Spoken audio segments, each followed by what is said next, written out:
The Boston Bruins have provided us with multiple updates ahead of tonight's game against the Tampa Bay Lightning, with everything including an update injury on Marc Kastelic, as well as another one from Hampus Lindholm, and a few roster moves that are very, very interesting the Bruins have made ahead of this game. And I want to know your thoughts on these moves in the comments below when we touch on this. But as we mentioned, we had a lot of news to cover before we get into tonight's game. The Bruins are looking for another win, getting it back-to-back after the win against the Florida Panthers, and hopefully we can pull one out here again tonight against the Tampa Bay Lightning. Before we get into this video, though, we know 70% of you guys watching right now are not subscribed to the channel. If you're looking for a spot to get all of your Boston Bruins news, you're in the right spot. Hit the sub button. Join me here on the channel. We're covering everything Boston Bruins. And remember, I have all your updates regarding Don Sweeney's career with the Bruins, and if we see him fired, I will have the first to have it here on the channel, so you're not going to want to miss that. But let's get into our first topic of the video here, which is the practice lines that we are seeing. And as you probably noticed, there is one major change that we've seen from the past few games. That is on the right side of the third and fourth line.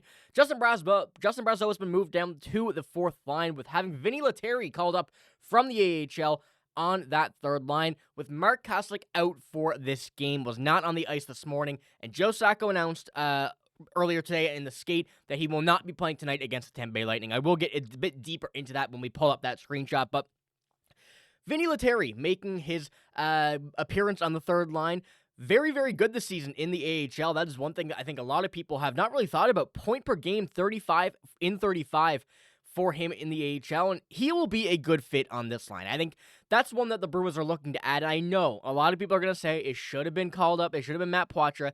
It should have been Fabian Lysell. It should have been Georgi Merkulov. It could have been many other people, but I think the Bruins want to try Vinni Lettieri out. This is another interesting one that I've really thought of along with some of these other guys. You know, the younger guys are always the ones that we want to see up, but I do believe the Bruins are wanting to keep them down there until they can find a permanent role, and I don't have any reason to confirm that. It just really does seem like if the Bruins have a gap for only a few games, they're choosing some of these guys who have a bit more experience, and not giving the opportunity to the younger guys obviously does suck. We saw Fabian Lysell for one game, then get sent back down. Matt Poitras start the season up with the Bruins and now back down with Providence for quite some time at this point, but as we see Marc Kastelic out, maybe only one game, maybe a few more, Vinni Lettieri is taking that spot, as well as Marc McLaughlin have been sent down back to the AHL and currently on waivers. So could be claimed. We don't know yet. That will come up probably a little bit after this video, which is a bit of a brutal update. But follow me on Twitter, Bruins Digest, if you do want to get the update from there. I'll put it there as well, and you'll see it on Twitter for all those kind of updates as well. But as I mentioned, the AHL transaction shows Vinni Lettieri being called up from the Providence Bruins. And as I mentioned, I think this is just something for the immediate response to having Marc Kastelic out. And I do think that this could have been a great spot, of course, to have Fabian Lysell. Could have been a great spot for Matt Poitras, of course. But it does make sense that Vinni Lettieri may pop in for a game just to see how he does perform, having his abilities in the AHL. May see if they can translate to the NHL, keep up that point per game pace, you know. Not what we're expecting, but he will be a good one-game replacement just to see how the Bruins face with him and how they really look with another new face in the lineup. But, of course, as I mentioned, Marc McLaughlin was put on waivers yesterday, and right now, Newfoundland time is about 3:19, and it's not a good range of time because the only time zone, but it should be about an hour at the point of recording this video, so about probably 40 minutes by the time of the end of this video, we'll know what Marc McLaughlin's status is, whether or not he will end up on the Providence Bruins, or someone will claim him. And once again, follow Twitter. I'll put it in the description below, and you'll get the update there as well, since that won't be in this video. But as I mentioned, going to be very exciting to see how these lines do look tonight against Tampa. I do think the Bruins are going to come out a bit harder tonight than what they had against Tampa the first time. Wasn't a bad game then, but we saw the game against Florida. We've seen Jeremy Swayman heat up lately, and I do think that the Bruins want to get back into the win column. And having that one win, they don't want to keep it at one. They want to make it two. You want to make it three. You want to make it four in a row, and this will be a good opportunity to do it against the Panthers and then against the Lightning. And as we progress throughout the schedule, it will be some more tough matchups, but this is a real heavy part of the schedule right now that the Bruins want to get a few wins out of after a few losses. But let's move on to another update that we have here. Marc Kastelic, as I mentioned, the upper body injury, not at Bruins practice today, which is something that we were all a little bit concerned about, something that we all probably thought was going to happen.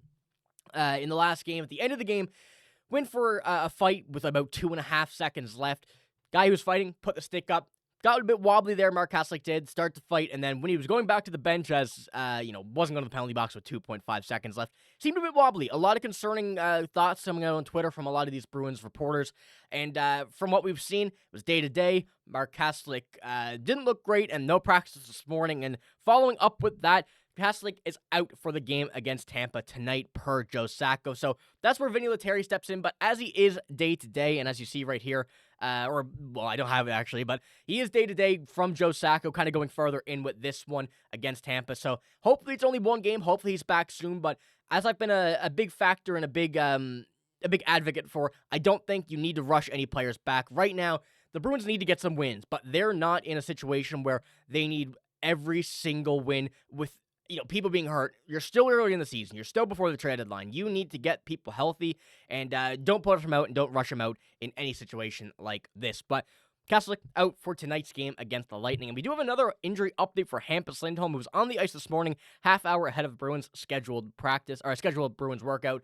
Did not practice, though, however. Still not with the team yet, but the fact that we're seeing him on the ice just about every day, just about every time before the Bruins skate, is a very positive update. And as I mentioned, he's been out for so long. I believe since November, early November. I could be wrong on that, but early November is still a long time to where we are now, currently January 13th.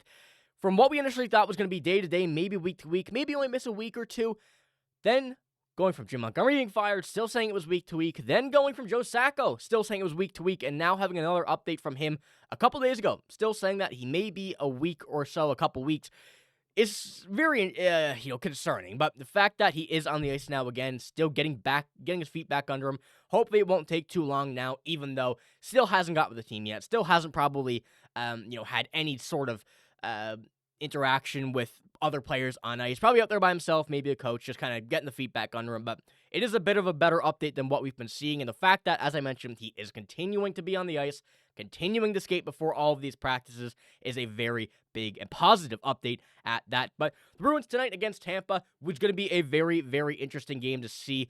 I do hope we get another big win out of here. And as I mentioned, Vinni Lettieri is going to be a very interesting one to watch. Let me know what you think about that move. Do you think that Vinni Lettieri is called up for just a few games until we see Marc Kastelic back? Or do you think that he's here for the long haul as Marc McLaughlin was sent down?